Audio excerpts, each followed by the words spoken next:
한 영재 소년이 법정에 있던 판사들 사이에서 조롱의 대상이었지만 그가 구술 변론을 시작하자 판사는 말문이 막혔다. 변호사가 저 아이라고? 말도 안 돼. 서울중앙지방법원의 복도에서 터져나온 속삭임이 소나기처럼 쏟아졌다. 차가운 빗물이 창문을 두드리는 소리가 법정 안의 긴장감을 더욱 고조시켰다. 법원 바깥에서는 끊임없이 울리는 경적 소리와 우산 아래로 달려가는 사람들의 발소리가 도시의 리듬을 만들어냈다. 박준섭 판사는 법대 위에서 노안 안경을 코끝으로 내리며 자신의 눈을 의심했다. 60년 인생에서 이런 광경은 처음이었다. 법정 안으로 들어선 17살 소년 김지훈은 낡은 구두에 흰 셔츠만 입은 채 등에는 무거워 보이는 검은 가방을 메고 있었다. 그의 옷은 완벽하게 다림질된 정장을 입은 변호사들 사이에서 마치 검은 바다에 떠있는 작은 하얀 배처럼 눈에 띄었다. 오늘 대한코퍼레이션과 송미영 여사의 토지 분쟁건을 심리하겠습니다. 양측 변호인은 나와주십시오. 박 판사의 목소리가 법정 안을 가득 채웠다. 대한코퍼레이션 측 변호사들이 자신만만한 표정으로 일어났다. 그러나 원고 측에서는 아무도 일어나지 않았다. 이상하게 여긴 판사가 다시 한번 원고 측 변호인을 찾는 순간 법정 뒤쪽에서 조용한 발걸음 소리가 들려왔다. 지훈은 천천히 그러나 확신에 찬 걸음으로 앞으로 나아갔다. 그의 젊은 얼굴에서는 두려움보다 결단력이 더 강하게 느껴졌다. 법정 안의 모든 사람들이 숨을 죽인 채 이 비정상적인 광경을 지켜보았다.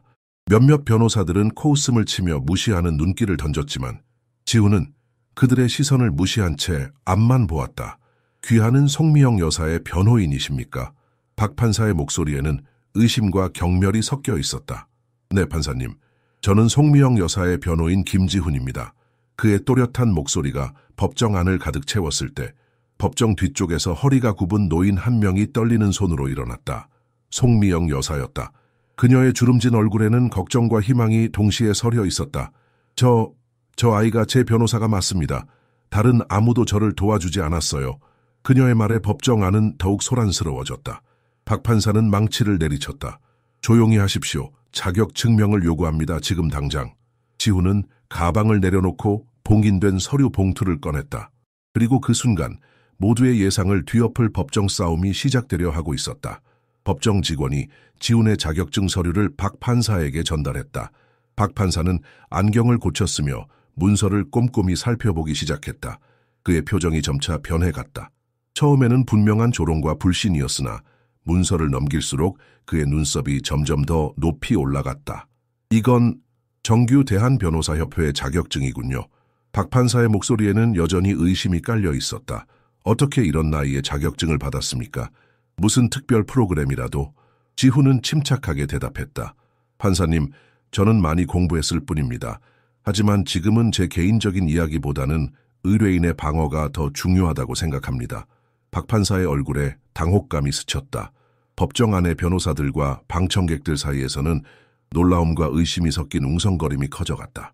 대한코퍼레이션 측의 이형우 변호사는 자신감 넘치던 표정 대신 점점 불안한 눈빛을 보이기 시작했다. 좋소. 그렇다면 진행하겠습니다. 박 판사는 잠시 침묵한 후 다시 권위 있는 목소리로 말했다. 하지만 제가 당신에게 특별한 배려를 할 것이라고 기대하지는 마십시오. 이 법정에서는 나이나 경험과 상관없이 모두에게 같은 기준이 적용됩니다. 법정의 분위기는 점점 더 팽팽해졌다. 여러 노련한 변호사들은 여전히 지훈을 어린아이 취급하며 비웃고 있었지만 일부는 그의 단호한 태도에 호기심을 보이기 시작했다. 송미영 여사는 떨리는 손을 가슴에 얹고 기도하는 듯한 표정으로 앉아 있었다. 그녀의 노쇠한 얼굴에서는 일생의 고난과 투쟁이 읽혀졌다. 송미영 여사와 대한코퍼레이션의 토지 분쟁 사건 심리를 시작하겠습니다. 박 판사가 선언했다. 먼저 원고 측 변호인 주장을 펼치시오. 지훈은 자리에서 일어섰다. 모든 시선이 그에게 쏠렸다. 그는 자신의 보잘것없는 외모와 남루한 옷차림이 이 화려한 법정에서 얼마나 눈에 띄는지 알고 있었다. 하지만 그는 그런 것에 신경 쓰지 않았다. 그에게는 더 중요한 임무가 있었다. 정의를 위해 싸우는 것, 그리고 그 누구도 도와주지 않았던 한 노인을 지키는 것. 지훈이 서류 가방에서 꺼낸 첫 번째 증거 서류를 들고 입을 열었을 때 법정은 숨죽인 침묵에 빠져들었다. 모두가 궁금해했다. 이 어린 변호사는 과연 무엇을 보여줄 것인가? 지훈은 증거 서류를 정리하면서 잠시 생각에 잠겼다. 그의 마음은 인천 외곽의 허름한 아파트 단지로 돌아갔다. 빗물이 새는 작은 방, 누렇게 변한 벽지, 그리고 그 안에서 꿈을 키우던 어린 소년의 모습이 스치듯 떠올랐다. 지훈아, 엄마는 네가 자랑스러워. 매일 밤 청소부 일을 마치고 돌아온 김 여사의 지친 목소리가 그의 귀에 메아리 쳤다. 지훈의 어머니는 강남의 고급 사무실을 청소하는 일을 했다. 새벽같이 집을 나서 밤늦게야 돌아오는 고된 일상이었지만 그녀는 단 한 번도 불평하지 않았다. 그녀에게 지훈은 희망이었다. 지훈이 갓난아기였을 때 가족을 떠난 아버지의 빈자리를 채우려는 듯 그녀는 더 열심히 일했다. 한밤중에 짐을 챙겨 떠나더라고. 어머니가 아버지에 대해 말한 것은 그게 전부였다. 비 내리는 새벽 작별 인사 한마디 없이 가방 하나 들고 떠난 남자. 그 이후로 지훈은 아버지의 얼굴을 본 적이 없었다. 어린 지훈은 남들과 달랐다. 다른 아이들이 축구공을 차며 뛰어다닐 때 그는 엄마가 쓰레기통에서 주워온 사전과 책을 읽었다. 5살 때 이미 어른들도 놀랄 정도의 단어를 사용했고 7살 때는 신문을 똑바로 읽을 수 있었다. 이 아이는 특별해요. 초등학교 교사가 김 여사에게 말했던 날 그녀는 눈물을 흘렸다. 가난한 청소부의 아들이 특별하다는 말을 들을 수 있다는 것은 그녀에게 기적 같았다. 9살 때 지훈은 이미 중학생들도 풀지 못하는 수학 문제를 풀었다. 12살 때는 지역 글쓰기 대회에서 부유한 사립학교 학생들을 제치고 우승했다. 그의 글은 심사위원들의 마음을 움직였다. 가난한 소년이 그린 정의와 평등에 대한 아름다운 세상의 모습이 그들의 가슴을 울렸다. 유민철 선생님은 지훈의 재능을 발견한 첫 번째 사람이었다. 그는 기본적인 법률 서적을 가져와 지훈에게 건네며 말했다. 지훈아, 넌 특별해. 누구도 너를 다르게 생각하게 하지 마. 빗물이 창문을 두드리는 소리에 지훈은 현실로 돌아왔다. 법정에 앉아있는 송미영 여사의 불안한 눈빛이 그의 어머니를 떠올리게 했다. 그 눈빛에는 같은 희망과 두려움이 있었다. 지훈은 깊게 숨을 들이마셨다. 그는 이 순간을 위해 태어났다. 비록 법정에 있는 모든 사람들이 그를 의심하고 있지만 그는 결코 물러서지 않을 것이다. 증거 제시하겠습니다, 판사님. 지훈의 목소리가 다시 법정에 울려 퍼졌다. 지훈 학생, 축하합니다. 서울 대명고등학교에서 전액 장학금을 제공하기로 결정했습니다. 유민철 선생님의 목소리는 기쁨으로 가득했지만 지훈의 마음은 복잡했다. 서울의 엘리트 학교로 진학한다는 것은 인천의 작은 아파트를 떠나 낯선 세계로 뛰어드는 것을 의미했다. 하지만 어머니의 눈물 어린 미소를 보며 그는 이 기회를 잡기로 결심했다. 우리 아들, 드디어 네 재능에 맞는 곳을 찾았구나. 어머니가 속삭였다. 대명고등학교의 첫날 지훈은 즉시 자신이 다른 세계에 들어왔음을 깨달았다. 반짝이는 대리석 바닥, 최신 컴퓨터 장비, 그리고 외제차에서 내리는 학생들. 그의 낡은 교복과 해진 가방은 누가 봐도 눈에 띄었다. 너 어디서 왔어? 이런 학교에 어떻게 들어왔지? 쉬는 시간에 한 학생이 놀리듯 물었다. 장학생이래. 가난뱅이가 우리 학교에 오다니. 다른 학생이 속삭였다. 교실 뒤에 앉아 지훈은 이 모든 말을 들었지만 아무런 반응도 보이지 않았다. 그는 공부에만 집중했다. 수학 시간에 그는 어려운 문제를 가장 먼저 풀었고 국어 시간에는 가장 깊은 분석을 제시했다. 그의 성적은 곧 전교 1등으로 올라섰다. 쟤는 로봇인가 봐. 감정도 없이 공부만 하네. 아냐, 분명 부정행위를 했을 거야. 그런 애가 어떻게 우리보다 잘해? 모욕과 소외감이 지훈을 따라다녔지만 그는 매일 밤 어머니의 말을 기억했다. 지훈아, 네가 특별한 이유는 머리가 좋아서가 아니라 그 마음이 강하기 때문이야. 전환점은 학교가 토론 동아리를 개설했을 때 왔다. 첫 번째 토론 주제는 한국 교육 시스템의 불평등이었다. 지훈은 자신의 경험을 바탕으로 너무나 열정적이고 논리적인 연설을 했고 교실은 완전한 침묵에 빠졌다. 교육은 모든 이에게 공평해야 합니다. 하지만 현실은 그렇지 않습니다. 저는 그 불평등의 증인이자 그것을 바꾸고 싶은 사람입니다. 그날 이후 몇몇 학생들의 시선이 바뀌기 시작했다. 소수였지만 진정한 친구들이 생겼다. 그러나 더 중요한 것은 지훈 스스로가 자신의 목표를 더 명확히 하게 되었다는 점이었다. 난 변호사가 될 거야. 나처럼 목소리를 내지 못하는 사람들을 위해 싸울 거야. 이 결심은 그의 모든 공부의 방향을 제시했다. 밤늦게까지 법률 서적을 읽고 사회 문제에 관한 에세이를 쓰고 유명 변호사들의 변론을 분석했다. 그리고 이 모든 경험이 지금 이 순간 법정에서 첫 사건을 맡은 그를 만들어냈다. 토론 대회에서의 눈부신 활약 덕분에 지훈은 조기 졸업 프로그램에 지원할 수 있는 기회를 얻었다. 15살, 다른 학생들보다 2년이나 앞서 고등학교를 마치고 법대에 입학한 그는 캠퍼스에서 가장 어린 학생이었다. 저 학생 봤어? 15살이래. 신동이라던데. 말도 안 돼. 어떻게 우리랑 같은 수업을 듣는 거지? 첫 수업에 들어선 지훈은 모든 학생들이 자신보다 최소 3살에서 많게는 10살까지 나이가 많다는 것을 알았다. 대학의 강의실은 고등학교와 달리 웅장했고 교수들은 냉정했다. 그의 나이를 알고 있는 교수들 중 일부는 그를 시험하려는 듯 더 어려운 질문을 던졌다. 김지훈 학생, 대법원 1998년 판결에서 인용된 법 원칙을 설명해 보세요.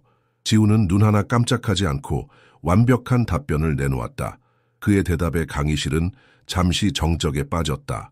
대학 생활은 고등학교보다 더 고독했다. 대부분의 학생들은 밤에 술을 마시러 가거나 소개팅에 바쁜 시간을 보내는 동안 지훈은 도서관에 처박혀 있었다. 점심시간에도 그는 홀로 법조문과 판례를 외우며 샌드위치를 먹었다. 어느 날 비가 쏟아지는 밤 도서관 관리인이 그에게 다가왔다. 학생, 매일 여기서 이렇게 늦게까지 공부하는 이유가 뭐야? 지훈은 잠시 생각에 잠겼다가 대답했다. 제 어머니가 매일 새벽 4시에 일어나 남의 사무실을 청소하세요. 저는 그분의 희생이 헛되지 않게 하고 싶어요. 그렇게 3년이 지났다. 다른 학생들이 취업 걱정에 술을 마시고 밤을 새울 때 18살의 지훈은 법대를 최우수 성적으로 졸업했다. 대학 신문에는 역대 최연소 법대 졸업생 김지훈이라는 제목의 기사가 실렸다. 그러나 현실은 냉혹했다. 이력서를 보낸 모든 대형 로펌에서 거절당했다. 면접에 간신히 불려갔을 때도 채용 담당자들은 그의 나이만 보고 코웃음 쳤다. 이런 일은 경험이 중요합니다. 당신은 아직 너무 어려요. 우리 의뢰인들이 아이에게 법률 상담을 받는다고 생각하면 어떨까요? 좌절감이 점점 커져갔다. 어느 날 밤, 지훈은 어머니의 작은 아파트 창가에 서서 서울의 불빛을 바라보았다. 3년 동안 그가 포기한 것들, 친구, 연애, 청춘의 즐거움, 이 모두 헛된 것처럼 느껴지는 순간이었다. 그때 초인종이 울렸다. 지훈아, 나 좀 도와줄 수 있니? 어머니의 오랜 이웃인 송미영 할머니가 문 앞에 서 있었다. 그녀의 손에는 대한코퍼레이션의 압박 편지가 들려 있었다. 내 땅을 빼앗으려고 한다니 이게 말이 되는 소리야? 송미영 할머니의 주름진 손이 편지를 움켜쥐며 떨렸다. 30년 넘게 살아온 내 집인데 지훈은 편지를 자세히 읽었다. 대한코퍼레이션은 송 할머니가 살고 있는 땅이 원래 자신들의 소유라고 주장했다. 법적 조치를 취하겠다는 협박과 함께 일주일 안에 나가지 않으면 강제 집행을 하겠다고 통보해왔다.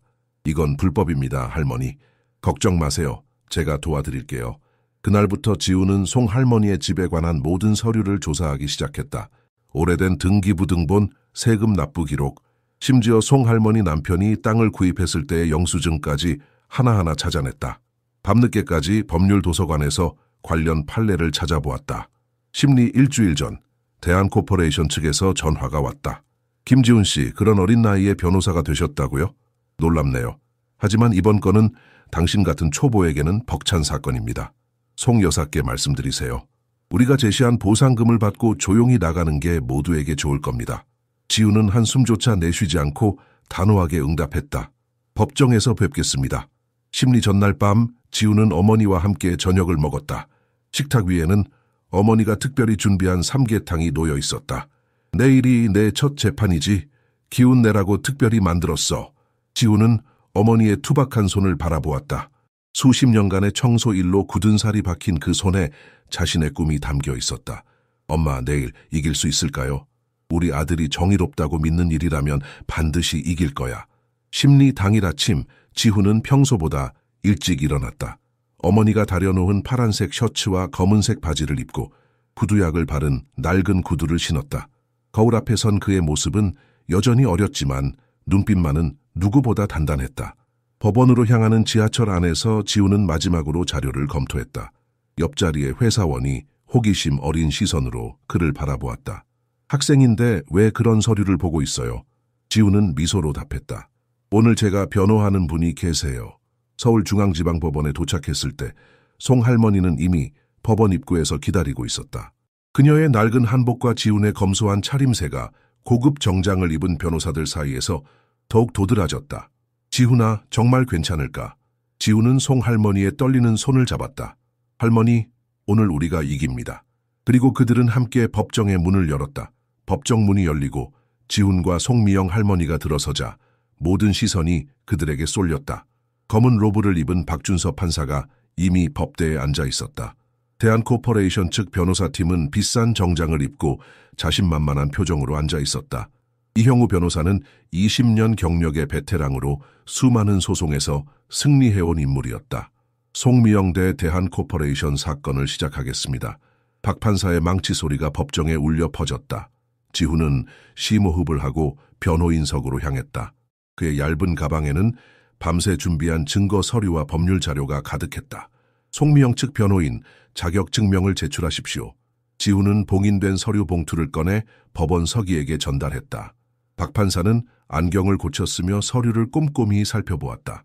법정 내 공기는 무거웠고 모두가 숨죽인 채 이 특이한 상황을 지켜보고 있었다. 이 서류들은 정확합니다. 박 판사의 목소리에는 여전히 의심이 묻어 있었다. 대한변호사협회 등록번호도 확인됩니다. 하지만 어떻게 이런 나이에? 지훈은 침착하게 대답했다. 특별 프로그램을 통해 조기 졸업했습니다, 판사님. 제 자격은 합법적이며 모든 필요한 시험을 통과했습니다. 이형우 변호사가 갑자기 자리에서 일어났다. 판사님, 이의가 있습니다. 상대 측 변호인의 나이와 경험을 고려할 때 과연 이 중요한 재산권 분쟁을 제대로 변호할 수 있을지 의문입니다. 박 판사는 잠시 생각에 잠긴 듯했다. 그러다가 갑자기 지훈을 향해 물었다. 김지훈 변호사 귀하는 실제로 한국민법 제245조의 점유취득 시효에 대해 설명할 수 있습니까? 법정이 조용해졌다. 이것은 명백한 테스트였다. 지훈은 망설임 없이 대답했다. 민법 제245조는 20년간 소유의 의사로 평곤 공연하게 부동산을 점유한 자는 등기함으로써 소유권을 취득한다고 명시하고 있습니다. 송미영님의 경우 30년 이상 해당 부동산을 점유해왔으며 1992년 적법한 등기 절차를 마쳤습니다. 대법원 2015년 판례에서도 유사한 사례에 대해 장기 점유자의 권리를 인정한 바 있습니다.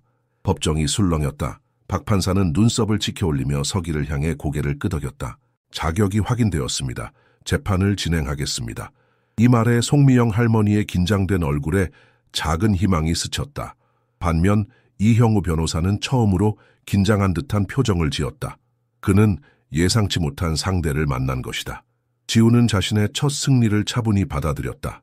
하지만 이것은 시작에 불과했다. 진짜 싸움은 이제부터였다. 그럼 본격적인 심리를 시작하겠습니다. 박 판사의 목소리가 법정에 울려 퍼졌다. 지훈은 자리에서 일어나 첫 증거물을 제시할 준비를 했다. 법정의 모든 시선이 그에게 고정되었다. 그는 배심 원석과 방청석에 앉은 사람들의 얼굴에서 의심, 호기심, 그리고 여전히 남아있는 조롱을 읽을 수 있었다.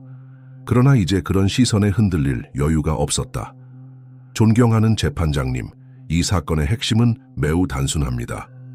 지훈의 목소리는 예상보다 더 굳건했다. 송미영 할머니와 그의 가족은 30년 이상 이 토지를 합법적으로 소유해왔습니다. 대한코퍼레이션이 제시한 소유권 주장은 최근에 조작된 것입니다. 지훈은 첫 번째 증거물을 내밀었다. 1992년에 작성된 토지 등기부 등본이었다. 이 문서는 송미영 할머니의 남편이었던 고 송기철 씨가 합법적으로 이 토지를 구매했음을 증명합니다. 당시 매도인의 서명과 날인이 모두 확인됩니다. 박 판사는 문서를 자세히 살펴보며 고개를 끄덕였다. 법정 안의 공기가 조금씩 바뀌고 있었다. 어린 변호사가 보여주는 전문성과 자신감의 놀란 표정이 하나둘 보이기 시작했다. 반면 대한코퍼레이션이 제출한 소유권 주장 문서에는 여러 불일치점이 있습니다.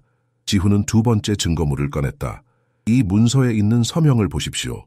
원래 문서의 서명과 비교했을 때 분명한 차이가 있습니다. 박 판사는 두 문서를 나란히 놓고 비교했다. 대한코퍼레이션 측 이형우 변호사의 얼굴이 살짝 굳어졌다. 게다가 지훈은 계속해서 말했다. 송미영 할머니는 30년간 매년 재산세를 성실히 납부해왔습니다. 여기 세금 납부 기록과 영수증이 있습니다. 지훈은 세 번째 증거물로 오래된 세금 영수증 묶음을 제출했다. 낡고 누렇게 변한 종이들이었지만 모두 송미영의 이름으로 납부된 정식 영수증이었다. 이형우 변호사가 조급하게 자리에서 일어났다. 재판장님, 이런 오래된 영수증이 법적 소유권을 증명하지는 못합니다. 우리는 더 최근의 법적 권리 이전 문서를 가지고 있습니다. 지훈은 침착하게 반박했다. 그 최근의 문서야말로 검증이 필요합니다. 저는 전문가의 필적 감정을 요청했고 결과는 명백합니다. 그는 독립적인 필적 전문가의 보고서를 제출했다. 보고서는 대한코퍼레이션이 제출한 문서의 서명이 원래 매도인의 것과 일치하지 않는다고 결론지었다. 법정은 다시 술렁였다. 방청석에 앉아있던 몇몇 변호사들은 이제 진지하게 지훈의 증거 제시를 지켜보고 있었다. 송미영 할머니는 떨리는 손으로 자신의 눈물을 닦았다. 오늘의 심리는 여기까지입니다. 다음 심리는 일주일 후로 하겠습니다. 양측은 추가 증거를 준비하십시오. 박 판사가 선언했다. 지훈이 자리로 돌아갔을 때 송미영 할머니가 그의 손을 꼭 잡았다. 고마워, 지훈아. 일주일 후 법정은 더욱 많은 사람들로 가득 찼다. 첫 번째 심리에서 어린 변호사가 보여준 놀라운 능력에 관한 소문이 법조계에 퍼졌고 많은 변호사와 법대생들이 방청석을 채웠다. 법정 문이 열리고 박준섭 판사가 입장하자 모두 자리에서 일어섰다. 재판을 속기하겠습니다. 대한코퍼레이션 측 변호인 규측의 주장을 펼치십시오. 이형우 변호사가 자신감 넘치는 걸음으로 앞으로 나섰다. 그의 회색 양복은 완벽하게 다림질되어 있었고 금태 안경 뒤로 날카로운 눈빛이 빛났다. 존경하는 재판장님, 이형우의 목소리는 깊고 권위 있었다. 우리는 송미영 씨가 이 부동산에서 오랫동안 살아왔다는 점을 부정하지 않습니다. 그러나 법적 소유권은 전혀 다른 문제입니다. 그는 가죽 서류 가방에서 두꺼운 서류 묶음을 꺼냈다. 이 문서들은 2010년 송기철 씨가 재정적 어려움으로 인해 해당 토지의 권리를 우리 회사에 매각했음을 증명합니다. 물론 송미영 씨에게 계속 거주할 권리를 주었지만 법적 소유권은 우리에게 있습니다. 지훈은 이 주장을 듣고 빠르게 메모를 했다. 송미영 할머니의 얼굴이 창백해졌다. 또한 이형우는 계속했다. 김지훈 변호사가 제출한 필적 감정은 적절한 절차를 거치지 않았습니다. 우리는 법원이 인정하는 공식 감정인의 보고서를 준비했습니다. 그는 또 다른 서류를 제출했다. 이 보고서는 서명이 진짜임을 확인합니다. 방청석에서 작은 소란이 일었다. 박 판사는 망치를 두드려 조용히 시켰다. 김지훈 변호사, 반박하시겠습니까? 지훈은 자리에서 일어났다. 그의 얼굴은 여전히 침착했지만 이마에 땀방울이 맺혔다. 네 판사님, 먼저 송기철 씨는 2008년에 이미 사망하셨습니다. 여기 사망 증명서가 있습니다. 대한코퍼레이션이 주장하는 2010년 계약은 이미 돌아가신 분과 맺었다는 말이 됩니다. 법정이 다시 술렁였다. 이형우 변호사의 얼굴이 잠시 굳었다가 곧 회복되었다. 이는 단순한 문서상의 오류입니다. 실제 계약은 송기철 씨가 생존해 계실 때 체결되었으나 최종 서류 작업이 2010년에 완료되었습니다. 지훈은 고개를 저었다. 그렇다면 왜 송미영 할머니는 이 계약에 대해 전혀 모르고 계셨을까요? 또한 송기철 씨가 사망한 후에도 재산세 납부는 계속해서 송미영 할머니 이름으로 이루어졌습니다. 법적 소유권이 이전되었다면 세금 납부 의무도 이전되었어야 합니다. 이형우 변호사는 잠시 말문이 막힌 듯했다. 박 판사는 양측의 주장을 주의 깊게 들으며 메모를 했다. 추가 증거가 더 필요해 보입니다. 박 판사가 말했다. 다음 심리까지 양측은 모든 관련 세금 기록과 소유권 이전에 관한 추가 증거를 제출하십시오. 법정을 나서는 지훈의 어깨는 무거웠다. 다음 심리까지 단 3일, 그 짧은 시간 안에 결정적인 증거를 찾아야 했다. 송미영 할머니는 그의 옆에서 조용히 걸었다. 정말 미안해요. 지훈 학생. 할머니의 목소리가 떨렸다.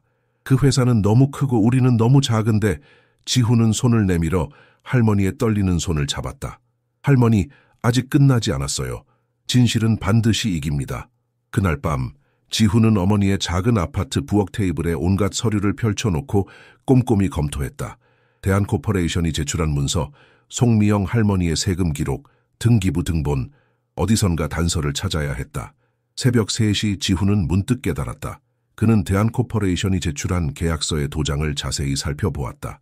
송기철 씨의 인감 도장. 그런데 어딘가 이상했다. 엄마, 할머니께 전화해도 될까요? 급해요. 이 시간에? 하지만 어머니는 아들의 결연한 표정을 보고 고개를 끄덕였다. 송미영 할머니는 잠에서 깨어 전화를 받았다. 할머니, 죄송합니다. 그런데 송기철 할아버지의 인감 도장이 어디 있나요? 다음 날 아침, 지우는 송미영 할머니의 집 다락방에서 먼지 쌓인 나무 상자를 발견했다. 그 안에는 송기철 씨의 유품이 고이 보관되어 있었다. 손수건, 낡은 안경, 그리고 인감 도장. 지우는 손을 떨며 도장을 들어 올렸다. 대한코퍼레이션이 제출한 계약서의 도장 자국과는 확연히 달랐다. 송기철 씨의 진짜 도장은 특이한 흠집이 있었지만 계약서의 도장 자국에는 그 흠집이 없었다. 할머니, 이거예요. 이게 결정적 증거입니다. 지훈은 급히 법률사무소로 달려가 전문 감정인에게 도장을 검사해달라고 요청했다. 감정 결과는 명확했다. 계약서의 도장은 위조된 것이었다. 하지만 지훈은 여기서 멈추지 않았다. 그는 오후 내내 법원 기록 보관소에서 대한코퍼레이션의 과거 소송 기록을 조사했다. 놀랍게도 비슷한 수법으로 토지를 빼앗으려 했던 사례가 2건이나 더 있었다. 한 건은 소송 중에 취하되었고 다른 한 건은 합의로 마무리되었다. 이것은 단순한 분쟁이 아니에요. 이것은 체계적인 불법 행위입니다. 심리 당일, 지훈은 송기철 씨의 진짜 인감 도장, 전문가의 감정 보고서, 그리고 대한코퍼레이션의 과거 유사 사례 기록을 모두 가지고 법정에 들어섰다. 그의 눈에는 승리의 확신이 빛났다. 박준섭 판사는 그날따라 더욱 엄숙한 표정이었다. 법정이 조용해지자 그는 입을 열었다. 추가 증거 제출을 시작하겠습니다. 김지훈 변호사, 먼저 시작하십시오. 지훈은 진실의 순간이 왔음을 알았다. 판사님, 송기철 씨의 실제 인감 도장을 가져왔습니다. 지훈은 작은 나무 상자를 조심스럽게 열어 법정에 제시했다. 법원 서기가 다가와 상자를 받아 박 판사에게 전달했다. 모든 시선이 그 낡은 도장에 집중되었다. 이 도장은 30년 동안 송미영 할머니의 집에 보관되어 있었습니다. 도장의 측면에 있는 특이한 흠집을 주목해 주십시오. 박 판사는 돋보기를 꺼내 도장을 자세히 살펴보았다. 실제로 도장 측면에는 작은 V자 모양의 흠집이 선명했다. 그리고 이것은 전문 감정인의 보고서입니다. 대한코퍼레이션이 제출한 계약서의 도장 자국에는 이 특이한 흠집이 반영되어 있지 않습니다. 이는 명백한 위조의 증거입니다. 이형우 변호사의 얼굴이 창백해졌다. 그는 급히 자리에서 일어나 반박했다. 판사님, 인감 도장은 여러 개 만들 수 있습니다. 송기철 씨가 다른 도장을 사용했을 가능성도 있습니다. 지우는 고개를 저었다. 한국 법률에 따르면 공식 계약에는 반드시 등록된 인감 도장을 사용해야 합니다. 여기 송기철 씨의 인감 증명서가 있습니다.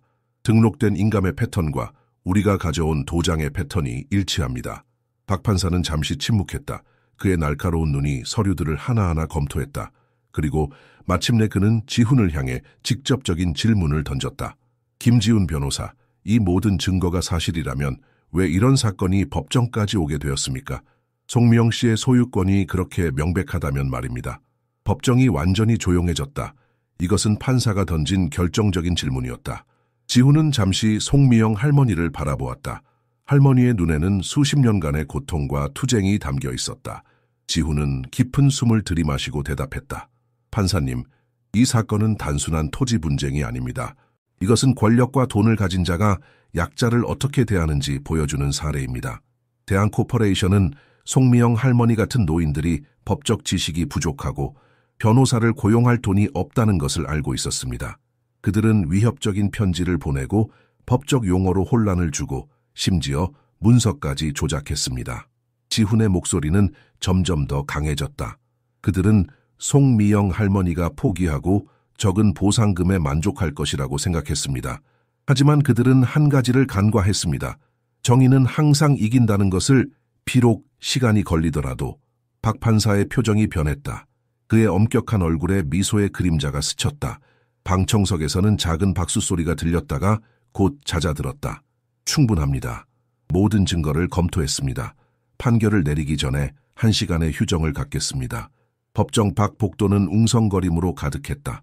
휴정 시간 동안 많은 법조인들이 모여 이 특이한 사건에 대해 열띤 토론을 벌이고 있었다. 지훈은 복도 구석 벤치에 송미영 할머니와 함께 앉아 있었다. 할머니의 거친 손이 지훈의 젊은 손을 꼭 붙잡고 있었다. 지훈아, 정말 잘했어. 네가 이렇게까지 해줄 줄은.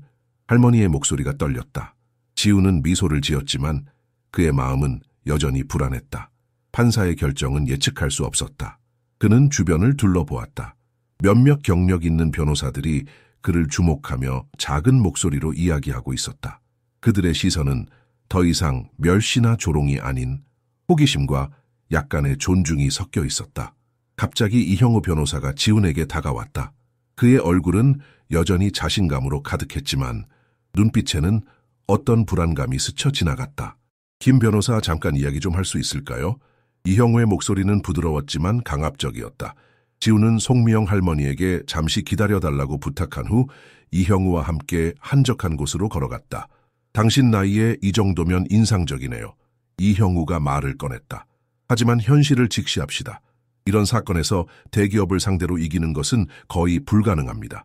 우리가 항소하면 당신의 의뢰인은 더 큰 고통을 겪게 될 겁니다. 지훈은 침착하게 대답했다. 그것이 위협인가요, 이 변호사님? 이현구는 웃음을 지었다. 아닙니다. 제안입니다. 우리 회사에서는 송미영 씨에게 시세의 70%에 해당하는 보상금을 제공할 용의가 있습니다. 그녀의 나이를 생각하면 나쁘지 않은 제안이죠. 지훈은 잠시 생각에 잠겼다. 확실히 매력적인 제안이었다. 하지만 그는 송미영 할머니의 눈물 젖은 얼굴, 30년간의 추억이 담긴 집을 떠나야 한다는 생각에 괴로워하는 모습을 떠올렸다. 이 변호사님, 이것은 단순히 돈의 문제가 아닙니다. 송미영 할머니에게 그 집은 단순한 부동산이 아니라 인생의 일부입니다. 그리고 무엇보다 정의의 문제입니다. 이형우의 얼굴이 굳어졌다. 이상주의는 법조계에서 오래 가지 못합니다, 젊은 친구. 언젠가 당신도 알게 될 겁니다. 그가 돌아서려는 순간 복도 끝에서 법원 서기가 외쳤다. 재판을 재개합니다. 모두 법정으로 들어와 주십시오. 지훈의 심장이 빠르게 뛰기 시작했다. 그는 송미영 할머니에게 돌아가 그녀의 떨리는 손을 잡았다. 할머니, 어떤 결과가 나오더라도 우리는 최선을 다했습니다. 두 사람은 함께 법정 문을 향해 걸어갔다. 지훈의 젊은 얼굴에는 결연함이 깃들어 있었다. 그는 이제 더 이상 불안하지 않았다. 진실은 그들 편이었고 그는 그것을 모두에게 보여주었다. 법정 문이 열리고 모든 사람들이 다시 자리에 앉았다. 박준섭 판사가 입장하자 법정은 완전한 침묵에 빠졌다. 모두 자리에 앉으십시오. 박준섭 판사의 엄격한 목소리가 법정에 울려 퍼졌다. 그의 표정은 여전히 읽기 어려웠지만 눈빛에는 어떤 결단이 서려 있었다. 그는 책상 위에 놓인 서류들을 마지막으로 정리한 후 고개를 들었다. 본 법원은 이 사건의 모든 증거와 양측의 주장을 면밀히 검토했습니다. 법정 안의 공기가 얼어붙은 듯했다. 지훈은 송미영 할머니의 손을 꼭 잡고 있었다. 할머니의 손은 차갑고 떨리고 있었다. 대한코퍼레이션 측 변호사들은 자신감 있는 표정을 유지하려 했지만 불안함을 완전히 감추지는 못했다. 이 사건의 핵심은 토지 소유권의 진정성과 법적 효력입니다. 박 판사가 천천히 말을 이어갔다. 송미영 씨 측에서 제출한 증거에 따르면 해당 토지는 1992년부터 합법적으로 송 씨 가족의 소유였습니다. 반면 대한코퍼레이션 측에서 제출한 2010년 계약 문서에는 여러 의심스러운 점이 발견되었습니다. 박 판사는 잠시 멈추고 안경을 고쳐 썼다. 지훈의 심장이 빠르게 뛰었다. 특히 송기철 씨의 인감 도장 문제는 매우 심각합니다. 법원이 확인한 바에 따르면 계약서에 찍힌 도장 자국은 송기철 씨의 실제 등록된 인감 도장과 일치하지 않습니다. 더구나 계약 체결 시점으로 주장된 2010년은 송기철 씨가 이미 사망한 이후입니다. 방청석에서 작은 소란이 일었다. 박 판사는 망치를 한번 두드려 조용히 시켰다. 또한 대한코퍼레이션의 유사한 토지 분쟁 패턴도 법원의 우려를 낳았습니다. 이런 상황들을 종합적으로 고려할 때 잠시 숨막히는 침묵이 흘렀다. 본 법원은 해당 토지가 여전히 송미영 씨의 합법적 소유임을 확인합니다. 대한코퍼레이션의 소유권 주장은 기각됩니다. 송미영 할머니가 작은 비명을 질렀다. 그녀의 눈에서는 눈물이 흘러내렸다. 지훈은 믿을 수 없다는 듯이 자리에 앉아 있었다. 그들이 이겼다. 정말로 이겼다. 박 판사는 계속해서 말했다. 더불어 문서 위조 가능성에 대해서는 검찰의 수사를 의뢰할 것입니다. 재판을 마칩니다. 망치 소리가 법정에 울려 퍼졌을 때 송미영 할머니는 지훈에게 달려가 그를 꼭 안았다. 그녀의 작은 몸이 흐느낌으로 떨렸다. 고마워, 정말 고마워. 우리 집을 지켜줘서. 지훈도 감정이 복받쳐 할머니를 안았다. 방청석에서는 작은 박수 소리가 터져 나왔다. 몇몇 변호사들은 경이로운 표정으로 이 장면을 지켜보았다. 이형우 변호사는 얼굴이 창백해진 채 서류를 급히 정리하고 있었다. 그는 지훈을 향해 잠시 시선을 던졌다. 그 눈빛에는 분노와 함께 어떤 인정도 섞여 있었다. 지훈은 이제 알았다. 이것은 단순한 법정 싸움의 승리가 아니었다. 이것은 정의가 승리한 순간이었다. 그리고 그는 그 정의의 도구가 되었다. 판결 이후 몇 주가 지났다. 서울의 가을 하늘은 맑고 높았다. 지훈의 첫 승소 소식은 여러 법률 뉴스와 블로그에 퍼졌다. 17세 소년 변호사, 대기업 상대로 승소라는 헤드라인이 사람들의 이목을 끌었다. 지훈의 작은 원룸 전화기는 쉴 새 없이 울렸다. 도움을 요청하는 사람들, 인터뷰를 원하는 기자들, 그리고 갑자기 그를 영입하고 싶어하는 로펌들까지. 그는 대부분의 제안을 정중히 거절했다. 그에게는 이미 계획이 있었다. 어느 맑은 토요일 오후, 지훈은 송미영 할머니의 집에서 작은 축하 모임을 가졌다. 할머니는 정성껏 준비한 음식들로 테이블을 가득 채웠다. 김치찌개, 갈비찜, 잡채, 평소 먹기 힘든 진수성찬이었다. 우리 영웅을 위한 자리야. 할머니가 웃으며 말했다. 모임에는 지훈의 어머니, 유민철 선생님, 그리고 지훈을 응원했던 몇몇 이웃들이 함께했다. 그들이 식사를 마치고 차를 마시고 있을 때 누군가 문을 두드렸다. 문을 연 지훈은 놀라움을 감추지 못했다. 박준서 판사였다. 들어와도 되겠습니까? 판사의 목소리는 법정에서보다 부드러웠다. 송미영 할머니가 황급히 일어나 판사를 맞이했다. 판사는 작은 선물 상자를 건네며 말했다. 축하드립니다, 송 여사님. 그리고 그는 지훈을 향해 고개를 돌렸다. 김지훈 변호사, 당신에게 사과와 감사를 전하고 싶었습니다. 지훈은 어리둥절했다. 저에게요, 판사님? 네, 처음에 당신을 의심했습니다. 나이만 보고 판단했죠. 하지만 당신은 진정한 법률가의 자질을 보여주었습니다. 정의를 위해 싸우는 용기, 치밀한 준비, 그리고 무엇보다 진실에 대한 헌신. 박 판사의 눈에는 진심이 담겨 있었다. 그는 주머니에서 명함을 꺼내 지훈에게 건넸다. 법원 인턴십에 관심 있나요? 당신 같은 젊은 인재가 필요합니다. 그날 밤 지훈은 어머니와 함께 집으로 돌아가는 버스에 앉았다. 창밖으로 서울의 밤 풍경이 지나갔다. 엄마, 제가 꿈꾸던 세상이 가능할까요? 모든 사람이 공정하게 대우받는 세상. 어머니는 아들의 손을 꼭 잡았다. 오늘 네가 그 세상을 조금 더 가까이 만들었어. 일주일 후 지훈은 작은 사무실을 열었다. 벽에 붙인 간판에는 모두를 위한 정의라고 쓰여 있었다. 그는 가난하고 소외된 사람들을 위한 무료 법률 상담을 시작했다. 동시에 박 판사의 제안을 받아들여 주말에는 법원에서 인턴으로 일했다. 그의 첫 승소 이야기는 법대 학생들 사이에서 전설이 되었고 많은 젊은이들이 그의 발자취를 따르기를 원했다. 지훈은 이제 알았다. 진정한 성공은 화려한 사무실이나 고액 연봉이 아니었다. 그것은 한 사람의 삶을 바꾸는 것, 더 나아가 세상을 조금씩 더 정의롭게 만드는 것이었다. 그리고 그의 여정은 이제